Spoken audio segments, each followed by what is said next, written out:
আপনি সত্য নিয়ে যুদ্ধ করুন, সেটা সহজ।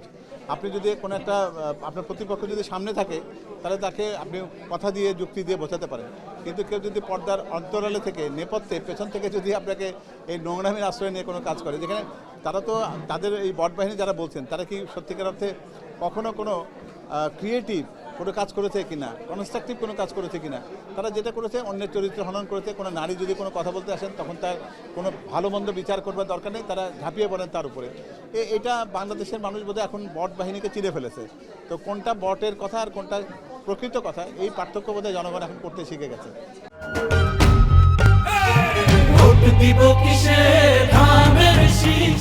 আমরা এটাকে ওই অর্থে চ্যালেঞ্জ মনে করি না, মনে করি যে এটা নোংরামি।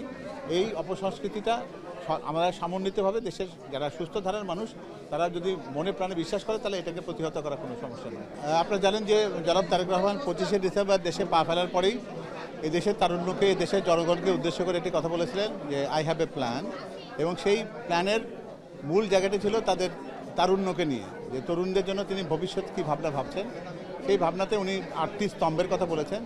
তাদের জন্য তিনি শিক্ষা, কর্মসংস্থান, পরিবেশ, ক্রীড়া এবং এর সাথে কৃষকের উন্নয়ন এবং ফ্যামিলি কার্ডের মাধ্যমে নারীর ক্ষমতায়ন, তাদেরকে সম্মান দেওয়া, স্বীকৃতি দেওয়া, এই বিষয়গুলোকে অন্তর্ভুক্ত করে উনি প্ল্যানটাকে সমন্বিত করেছেন। তো আমরা মনে করি যে এই প্ল্যানের বাইরে তারুণ্যকে রাখবার সুযোগ নেই। তারা আগামী দিনে ভোটার কিনা সেটা আমাদের কাছে গুরুত্বপূর্ণ বিষয় না, কিন্তু তারা দেশের আগামী প্রজন্ম, সেটাই সবচেয়ে গুরুত্বপূর্ণ। এবং সেটাকে মাথায় রেখে আমরা এই কর্ম পরিকল্পনা সাজিয়েছি যে তারা কি ভাবছে। রাজনীতিবিদরা তো তাদের মনোজগতের খবর দিতে চায়নি কোনো সময়। আমরা প্রথমবারের মতো সে উদ্যোগটা নিয়েছি। আমরা জানতে চেয়েছি যে তারা তাদের জন্য ভবিষ্যৎটা কেমন দেখতে চায়, আমরা তাদের জন্য ভবিষ্যৎটা কেমন করে প্ল্যান করছি। এই দুটোর মধ্যে একটা সেতুবন্ধন, একটা মেলবন্ধন করে সত্যিকার অর্থে আগামী দিনে বাংলাদেশ গড়ার জন্য তাদের সহযোগিতা, কারণ তাদেরকে বাদ দিয়ে তো এই দেশ গড়া যাবে না। তো সেই উদ্দেশ্যেই বাংলাদেশের বিভিন্ন মহানগরীগুলোতে এই তারুণ্যের সমাবেশটা হয়েছে। ইউথ যে এনগেজমেন্ট সেটা করেছেন জনাব তারেক রহমান।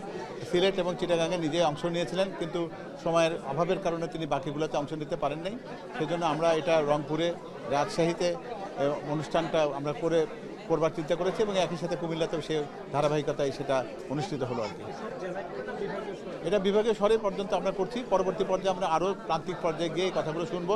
তরুণরা তাদের জন্য কীভাবে আগামী ভবিষ্যৎটা দেখতে চায়, আমরা কেমন প্ল্যান করছি, সব মিলে একটা পরিকল্পিত আগামী দিনের বাংলাদেশ গড়া, যেখানে দুর্নীতিমুক্ত থাকবে, মানুষ যেন অবাধে তার কথা বলার অধিকার, তার চলাফেরার অধিকার, বাংলাদেশের তার যে আর রাষ্ট্রের প্রতি তার যে মালিকানা রয়েছে, সে ধারণা যেন সে প্রতিষ্ঠিত করতে পারে।